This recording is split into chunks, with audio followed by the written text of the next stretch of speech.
m'appelle Thiago Guimière. Je suis professeur agrégé. Là, c'est marqué comme adjointe, mais c'est agrégé maintenant à l'Université Laval. Je travaille avec microbiologie et biochimique des sols et santé globale de sol. Et aujourd'hui, je voudrais discuter un peu des contextes et distributions microbiennes du sol et faire un lien avec les cultures des précisions. Donc, je divisais ma présentation en 3 questions majeures. Le premier, c'est discuter comment le microbiome du sol influence-t-il la durabilité agricole ou les potentiels de microbiologie du sol dans ce contexte. Après, on passe pour comment les micro-organismes sont répartis dans l'espace et comment ils vont varier pendant les temps. Et finalement, la relation de distribution spatio-temporelle avec le microbiome du sol et comment on peut optimiser et exploiter ces informations pour la pratique d'agriculture de précision. C'est quand même large. Je commence comment le microbiome du sol influence-t-il la durabilité du système agricole. Mais je pense qu'on peut plus avant, c'est microbiome du sol. Donc, quand on parle des microbiomes, on parle de tout l'ensemble des micro-organismes, donc de bactéries, des virus, des champignons, des algues, des protistes du sol, les gènes, la fonction au système et aussi les interactions entre les organismes. Donc, ça, c'est le microbiome.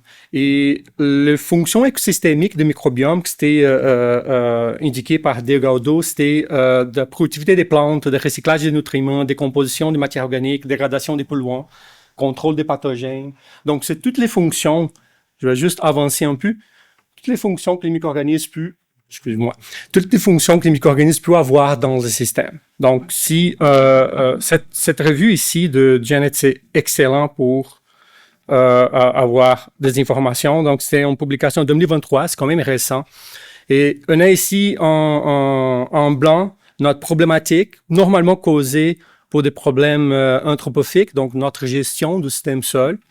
Et en jaune, la possibilité, le travail des micro-organismes dans ce système. Donc, on parle ici de résistance aux pathogènes, biopesticides, induction systémique de résistance dans la partie des pathogènes, aux pestes, fixation, acquisition des haines, pollinisation des nutriments, séquestration du carbone, augmentation des tolérances osmotiques ou de salinité. Donc, il y a plusieurs points que la communauté peut agir et actuellement qu'elle fonctionne dans le système et cette fonction, qu'est-ce qu'on peut avoir dans notre système agricole au sol, comment on va utiliser cette fonction pour améliorer notre gestion. Pour continuer dans la question, je trouvais un article aussi intéressant qui parle de comment la diversité microbienne travaille sous l'augmentation de fonctionnalité au sol. Donc, c'est majeur ici, le projet, c'était un projet multicontinental, plusieurs institutions. On a ici la quantité d'institutions, 25 institutions de recherche, 26 chercheurs. Ça m'est pris avant quand je pensais à cet article, c'est intéressant. C'est 25 institutions, 26 chercheurs. Donc, c'est un étudiant plus 25 chercheurs qui travaillent. C'est quand même une bonne pression de travail pour l'étudiant. Qu'est-ce qu'il a fait ici? C'était 83 écosystèmes différents qui étaient échantillonnés. C'était des systèmes naturels, de 0 à 10 cm. Cet système était en partie séparé pour la dilution, pour avoir la communauté ici qui était explorée pour la partie de microbiologie moléculaire. Et une autre partie du sol était passée pour les stérilisations pour irradiation gamma. L'idée de faire ça, c'est pour ne pas avoir de modifications physiques ou chimiques dans le sol. Après cette stérilisation, le sol était recolonisé, recontaminé avec les fractions de la communauté microbienne. Et ça était, cette microcosme était à 20 degrés pendant le processus, pendant 6 semaines. Et comme c'est énorme, les projets étaient évalués. Ça, c'est un style de projet de biogéographie. Normalement, la quantité de données massives, énorme.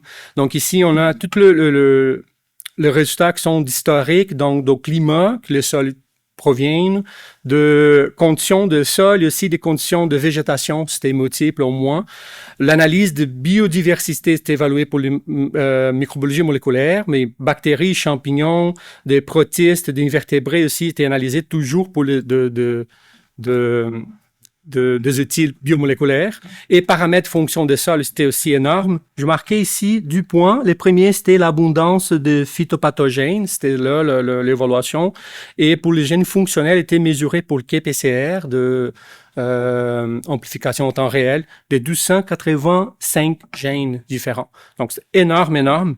Et le résultat trouvé, c'était un peu plus simple, comparé comme ça, c'était OK, si on augmente la diversité, si on augmente la diversité de tous les facteurs ensemble, on va avoir une multifonctionnalité majeure. Donc, qu'est-ce que ça veut dire ça? On augmente la fonctionnalité liée à la productivité des plantes, recyclage des nutriments, décomposition, dégradation des polluants et contrôle des pathogènes. Et ça, c'est aussi corrélé avec des bactéries au sol, de champignons mycorhiziens, de champignons saprophytes au sol, et plusieurs groupes qui sont dans le système. Alors, les micro-organismes sont là pour travailler, pour fonctionner quand même, faire fonctionner les systèmes. Ce sont des acteurs qui vont travailler dans le recyclage, la dégradation des matières organiques et l'augmentation de cette diversité est visée dans notre système agroécologique à cause de cette augmentation de la fonction. Donc, on veut viser ça dans notre système. Et ce n'est pas juste augmenter la fonction, c'est aussi augmenter les structures de fonction. Donc, c'était aussi observé pour le chercheur publié en Nature qui l'augmentation des fonctions est aussi liée à l'interaction microbienne de la quantité des RUBS, qui sont des micro-organismes qui sont comme plus corrélés, qui présentent plus de corrélations avec les autres. Donc ça nous indique ici que l'augmentation des fonctionnalités et en même temps une augmentation de la structuration de la communauté du sol. Et là, une structure liée à cette santé. Alors, on passe ici pour comment ils sont répartis. Et avant qu'on commence, juste une question. Quand on parle de biogéographie, on parle de la distribution des espèces dans l'espace. Donc, pourquoi ils sont là? On peut faire la même question pour les organismes, ou même pour nous. Pourquoi les Québécois sont au Québec? C'est une question historique, c'est une question de nourriture, c'est une question de température et d'adaptation, peut-être. Ça fait vraiment froid. Donc, c'est tout l'environnement qui... Et c'est les événements plus les événements historiques qui vont déterminer la communauté qu'on rencontre dans le sol. Donc ici, c'est un article, en différents articles publiés en 2020 et aussi dans Nature qui a utilisé la longueur, le size des champignons, pas des champignons, des micro-organismes. Donc, il a travaillé avec des bactéries, champignons et protistes et évalué comment l'environnement et la distance vont influencer la composition microbienne dans chaque région. Et le travail aussi était énorme. Donc, on a ici toute la distribution des points qui étaient évalués. En différentes places aussi, donc, c'était évalué bactéries, champignons, protistes, invertébrés, en différents, donc, ce Glassland Forest, donc, même en région agricole au sol naturel, je veux dire. Et les informations qui étaient trouvées, c'est 3 facteurs majeurs. Ça fait de sens. Donc, c'est environnement. Donc, les conditions physiques de pH, d'humidité, de nutrition du sol. Donc, ça va favoriser ou défavoriser l'occurrence de micro-organismes au système. On a des barrières géographiques, dispersion limitée. Donc, même nous, on peut pas aller prendre une lunch à Vancouver et revenir ici. C'est pas facile. On peut faire, mais c'est pas facile comme ça. Même chose. Donc, imaginons dans une échelle des micro-organismes. Donc, ça va jouer aussi avec la dispersion. Si les micro-organismes présentent cette capacité de dispersion, comme formation des spores ou des structures spécifiques, ou liés à des vecteurs comme des insectes, qui sont aussi bien reconnus. Alors, quand on prend les micro-organismes, des bactéries, ils vont avoir une influence. Ça, c'était l'observation des auteurs. Bactéries vont avoir une plus grande influence d'environnement et distance ensemble. Des champignons vont avoir une influence plus liée à la distribution spatiale que vraiment l'environnement spatial. Et les protistes, c'est moins d'influence du spatial et aussi environnement. Quand on pense dans les faits, ça va structurer quand même notre hypothèse de distribution des micro-organismes. Donc, on va avoir des provences des micro-organismes et d'habitats des micro-organismes dans une forme différente dans les champs. Imaginons ici, on a trois hypothèses. Les premiers, c'est on a un système vraiment homogène dans les champs. Donc, tous les micro-organismes sont là parce que le système est homogène. Ça, c'est un exemple de champ agricole traité de manière unique, identique en grande culture. C'est un exemple. Et on va considérer comme il n'y a pas de variation aussi chimique et physique dans cette sol. OK? Dans le deuxième cas, c'est en situation où non variation. Donc, il y a des provences différentes. On peut avoir différents champs ou même de différences dans le même champ qui va créer de variations. Ça, c'est un projet de l'étudiant Adou qui vient d'envoyer pour le Canniberge. C'était des régions, dans le même champ des Canniberges, même champ, dans la région est et ouest, il y avait une variation d'humidité. Et même que c'est les mêmes champs, qui partagent physiquement la communauté, les processus du chimique physique, il y avait une différence locale de la communauté bactérienne. C'était lié aussi à la plante des Canniberges, que je vais vous présenter après. Donc, dans cette condition, c'est déjà cette différence. Et le troisième, c'est que tu varies. On a une variance spatiale, on a une variance physico-chimique de champ. Ils savent déterminer la distribution des micro-organismes. C'est le plus confus. Donc, imaginons dans une échelle majeure ici à Québec et aussi locale et régionale, qu'ils sont le facteur qui vont déterminer cette distribution, cette occurrence des micro-organismes. Juste pour donner un exemple, c'est beaucoup d'informations.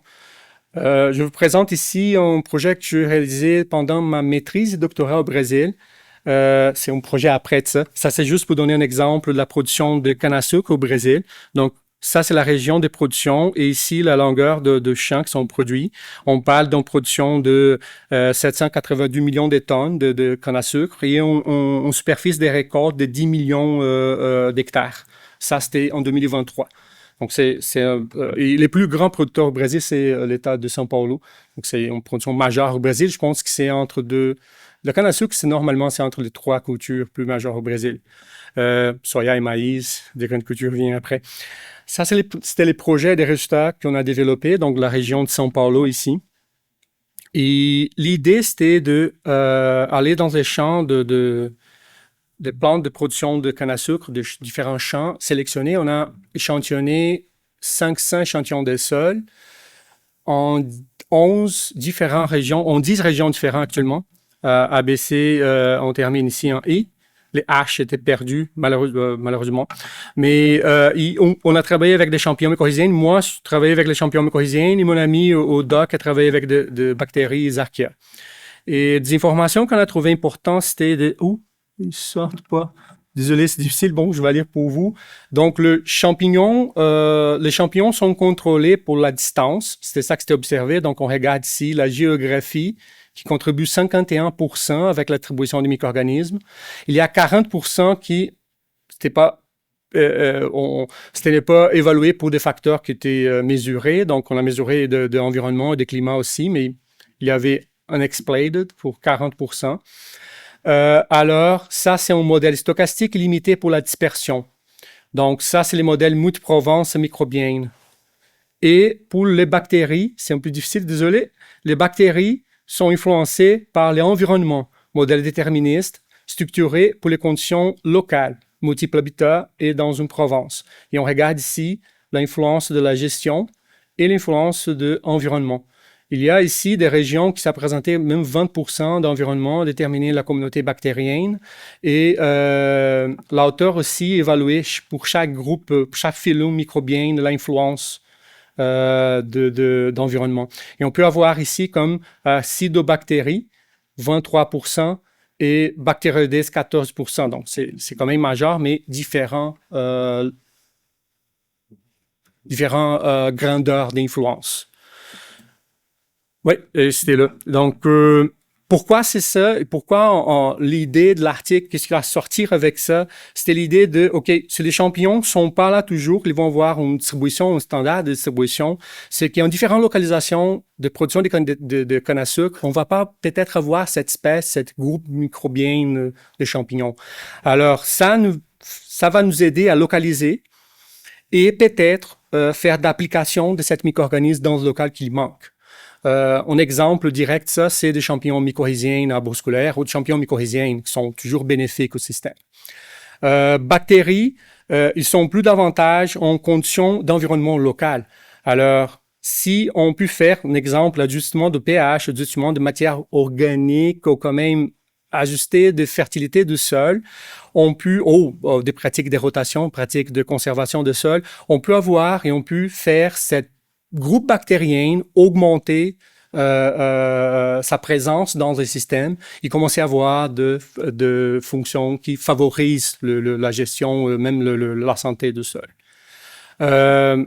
Ça s'était généré pour le deux publications. Et après ça, avec l'idée de travailler avec les systèmes, donc on a deux sources, on a l'occurrence de micro-organismes, il y en a l'environnement qui sélectionne et favorise cet micro-organisme.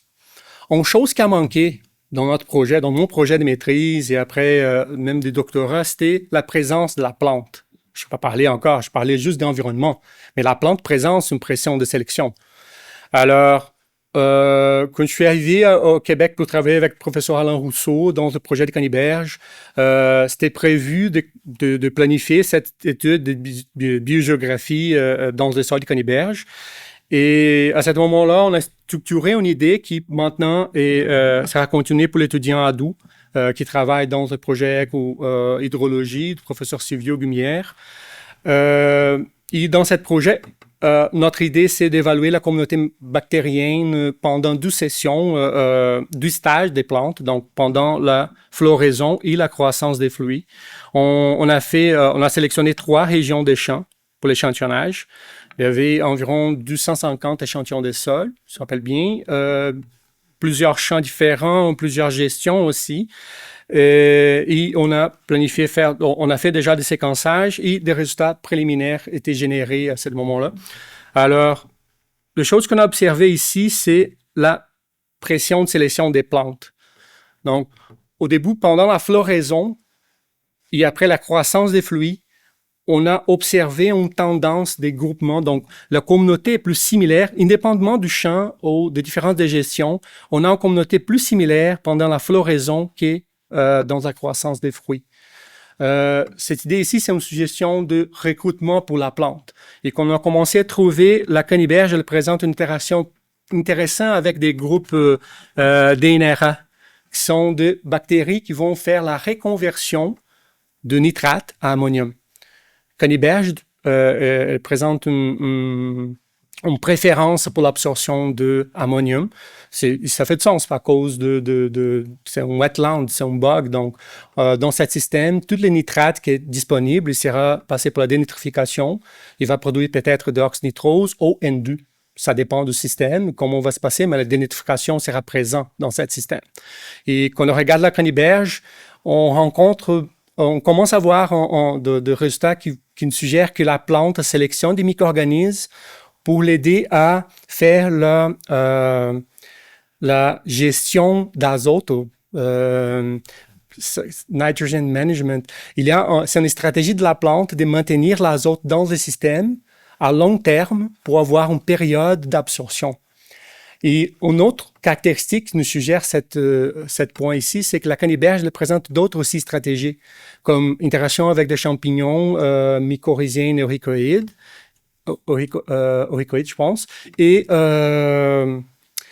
la quantité faible des nutriments dans la feuille. Donc, la feuille de Canniberge, quand tu parles avec un producteur, il va dire c'est quand même un problème, il faut l'enlever la feuille parce qu'il reste beaucoup pendant la récolte et ça affecte aussi négativement la récolte. Pourquoi? À cause de cette pauvre quantité de nutriments ou haute quantité de rapports CN. C'est une stratégie de la plante comme le sol est plus anaérobique, il faut que la plante reste, il faut que le nutriment reste pendant une période parce qu'elle peut absorber ça. Notre hypothèse, c'est que la plante travaille aussi avec les bactéries d'ENRA, donc elle va sélectionner cette bactérie pendant les périodes.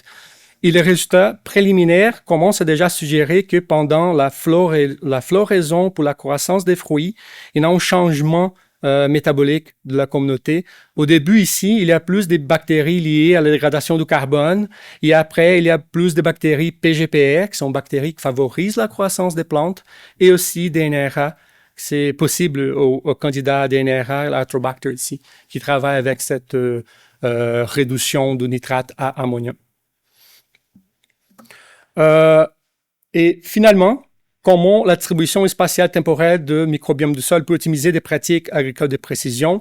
Donc, je marquais ici, j'ai mis mes idées d'agriculture de précision et aussi de biogéographie microbienne. Donc, la précision, elle va nous aider. Comme vous avez, je suis pas spécialiste dans cette côté, mais pour les deux présentations que c'était fait et pour les autres présentations qui vont venir, je trouve qu'il y a une énorme quantité de données encore qu'on n'a pas connues comme microbiologiste. Il faut, et je pense que c'est une excellente opportunité pour commencer à faire des corrélations, pour comprendre mieux l'environnement qui sélectionne les micro-organismes. Et je pense que la culture de précision, c'est en effet pour comprendre cette variation spatio-temporelle, mais aussi faire des corrélations avec la microbiologie qui est là pour comprendre l'occurrence des micro-organismes. Donc, l'idée ici, c'est comprendre comment on peut favoriser des micro-organismes qui vont faire le job pour protéger la plante, pour séquestrer du carbone. Mais c'est toujours vraiment difficile parce que ce ne sont pas toujours des mécanismes connus maintenant. On marche en même temps qu'on fait, on applique en même temps qu'on fait des recherches. Mais on a des rêves, on a des idées. Il y a des idées que je pense qui sont quand même, je vais dire solides, mais cette publication s'était faite en 2018 et nous sommes déjà en 2025.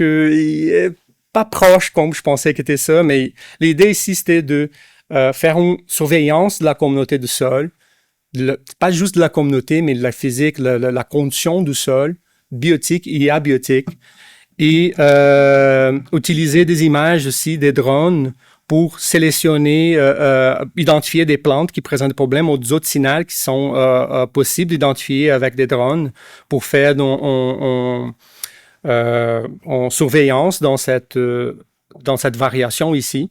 Ils mettent aussi en séquençage portable ici pour avoir la communauté microbienne. Et l'idée, c'est quoi? C'est de découvrir si ce n'est pas juste d'avoir dans un côté d'utiliser en isolat microbien, en consortium microbien, mais savoir si on peut les utiliser et à quel moment on va les utiliser. Est-ce que le système est prêt pour recevoir cet organisme? Est-ce que le système est correct pour favoriser des micro-organismes bénéfiques à la plante ou non? Et en bas, ici, c'est on peut lier le projet de pommes de terre qu'on développe maintenant avec le professeur Alain Rousseau, des Phytophthora. Et son exemple ici, c'est exactement des Phytophthora. Elle utilise un drone pour identifier des plantes qui sont malades et où faire l'application de micro-organisme ou pas. Je pense que ça, c'est une tendance d'avoir ce niveau d'acquisition moderne des informations, ou par satellite, ou par drone, ou même par de traitement des images, et aussi ajouter des informations d'analyse chimique, physique de sol. L'idée, c'est quand même essayer de faire une prédiction avant que les déséquilibres se passent. Mais pour faire ça, nous sommes dans une étape de comprendre les faits maintenant, de comprendre qu'est-ce qui va se passer après ça. Donc, c'est ça le point des questions. Je passe maintenant, mon remerciement à tous les professeurs qui ont participé dans les différents projets, comme Silvio, Jonathan, Alain, professeur Fernando Andreotti, qui c'est mon professeur au Brésil, dans la canne à sucre, et Brandon Mohonan de l'University of Oregon, qui aussi a travaillé pour développer des modèles microbiologiques. À tous mes étudiants, à mes équipes, aussi à Cura pour l'invitation. Merci beaucoup. Et je reste si vous avez des questions. Merci.